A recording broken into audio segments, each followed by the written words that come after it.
श्री भुवनेश्वराय नमः। नमस्कार मित्रों, पिनाकी ज्योतिष में आप सभी लोगों का पुनः स्वागत है।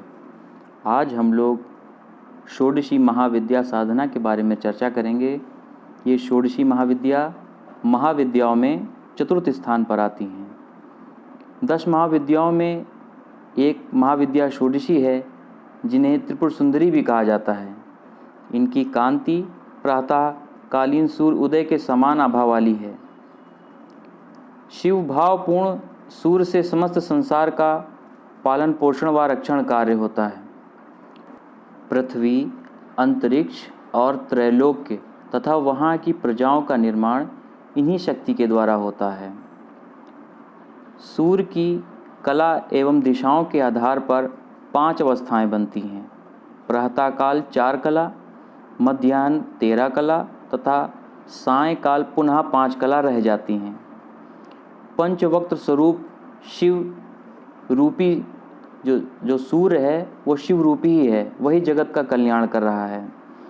क्योंकि प्रातःकाल जब सूर्य उदय होता है तो उसमें परमेष्ठ सोम यानी चंद्र की आहुति हो जाती है, जिससे रुद्र रूपी सूर्य शांत होकर शिव हो गए।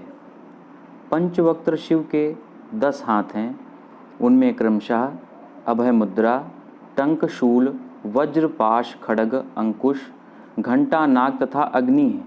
इनमें टंक से अग्नेताप, शूल से वायव्यताप, वज्र से इंद्र का ताप, पाश से वरुण ताप, खड्ग से चंद्र शक्ति का, अंकुश से देश्याहेति मतलब देश की हित का तथा नाग से संचार नाड़ी जो विषैली वायु है उसका तथा अग्नि से प्रकाश रूपा दृष्टि का संकेत है। ऐसे पंचवक्त्र शिव की शक्ति का नाम ही षोडशी है, जिसे त्रिपुर सुंदरी कहा जाता है। पंचकला, पंचाक्षर, पंचात्मा अक्षर तथा परात्म शिव की समष्टि होने से 16 की संख्या बनती है। इसीलिए भगवती का नाम षोडशी हुआ। ब्रह्मा, विष्णु, रुद्र, इंद्र, अग्नि और सोम से इंद्र रूपी सूर्य में ही षोडशी का प्रधान निवास होता है। 16 अक्षरों के मंत्र वाली इन देवी की अंग कांति उद्दीप्यमान सूर्य मंडल की आभा की भांति है। इनकी 4 भुजाएं हैं एवं 3 नेत्र हैं। ये शांत मुद्रा में लेटे हुए सदाशिव पर उनके नाभि कमल के आसन पर आसीन हैं। इनके चारों हाथों में पाश, अंकुश, धनुर तथा बाण सुशोभित हैं। वर देने के लिए सर्वदा तत्पर रहने वाली भगवती का श्री विग्रह सौम्य और हृदय दया से पूरित रहता है। जो इनका आश्रय ग्रहण करते हैं उनमें और ईश्वर में कोई भेद नहीं रह जाता। वस्तुतः इनकी महिमा अवर्णनीय है। संसार के समस्त तंत्र मंत्र इनकी आराधना करते हैं। वेद इनका वर्णन करते हैं। कहा जाता है कि इनका वर्णन करने में कोई भी समर्थ नहीं है। भक्तों को ये प्रसन्न होकर सब कुछ देने वाली, अभीष्ट को देने वाली भगवती षोडशी की मैं आगे और व्याख्या करता हूँ। षोडशी को ही श्री विद्या कहा जाता है। इनके ललिता, राजराजेश्वरी, महात्रिपुर सुंदरी, बाला आदि अनेक नाम हैं। इन्हें आद्य शक्ति माना जाता है। अन्य विद्याएं भोग या मोक्ष में से एक ही देती हैं, लेकिन ये अपने उपासक को भुक्ति और मुक्ति दोनों प्रदान करती हैं। स्थूल, सूक्ष्म तथा तुरीय मतलब स्थूल, सूक्ष्म, तुरीय और तुरीयातीता की चारों अवस्थाओं के रूप इन्हीं भगवती के ही हैं।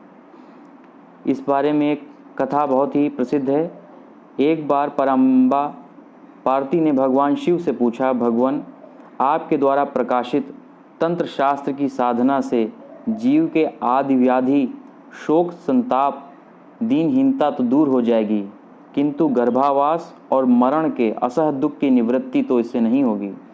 कृपया करके इस दुख से निवृत्त और मोक्ष पद की प्राप्ति का कोई उपाय हो तो मुझे बतलाइए।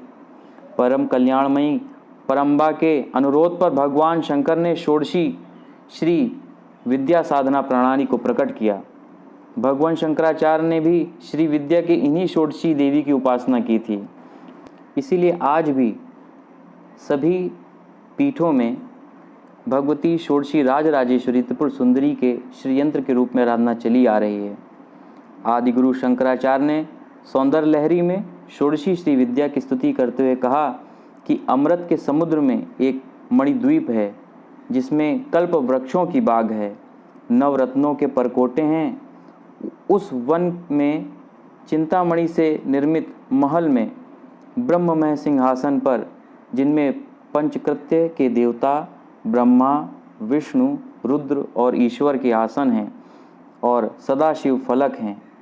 सदाशिव के नाभि से निर्मित कमल पर विराजमान भगवती षोडशी त्रिपुर सुंदरी का जो ध्यान करते हैं वे धन्य हैं। भगवती के प्रभाव से उन्हें मोक्ष और भोग दोनों ही सहज उपलब्ध हो जाते हैं। षोडशी देवी को मोक्षदायिनी ब्रह्म विद्या कहा जाता है। इनकी उपासना से शिवलोक की प्राप्ति होती है। अनेक जन्मों की उपासना व पुण्य कर्मों का जिस भी जन्म में जब उदय होता है तब इनकी साधना करने का सौभाग्य प्राप्त होता है। भगवती षोडशी की उपासना से धर्म, अर्थ, काम, मोक्ष की प्राप्ति होती है। आपके गुरु द्वारा षोडशी का जो भी मंत्र दिया गया हो उसका पुरस्चारण करें। जो भी जप संख्या बताई गई हो उन जप संख्या का जप पूर्ण करके बालिकाओं का पूजन जरूर करें। हवन, तर्पण, मार्जन जो भी क्रम आपकी परंपरा के अनुसार हो उसको करते हुए इनकी पूजा का विधान पूर्ण करें, अनुष्ठान करें। षोडशोपचार पूजन में विनियोग, न्यास, ध्यान मंत्र तथा कवच के साथ मंत्र जप करना सर्वश्रेष्ठ माना जाता है। जो लोग संस्कृत नहीं पढ़ सकते हैं वे भावार्थ में व्यक्त कर सकते हैं। भावार्थ को जानकर भगवती के लिए, भगवती की प्रसन्नता के लिए, उनके चरणों में अपना अनुराग बनाए रखने के लिए प्रार्थना करते रहें, जिससे भगवती उनके ऊपर शीघ्र अतिशीघ्र प्रसन्न हो जाती है।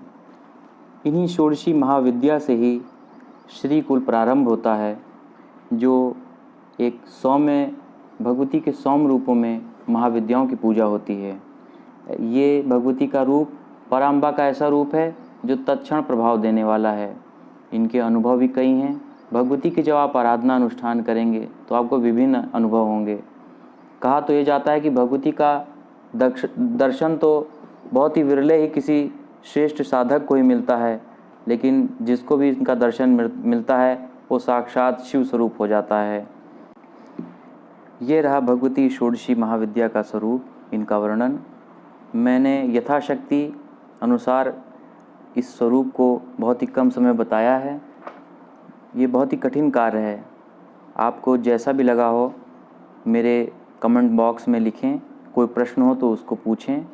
मेरे चैनल को लाइक कीजिए, सब्सक्राइब कीजिए, जिससे आगे आने वाले प्रत्येक वीडियो की जानकारी, महाविद्याओं की जानकारी आप तक मिलती रहे। नमस्कार।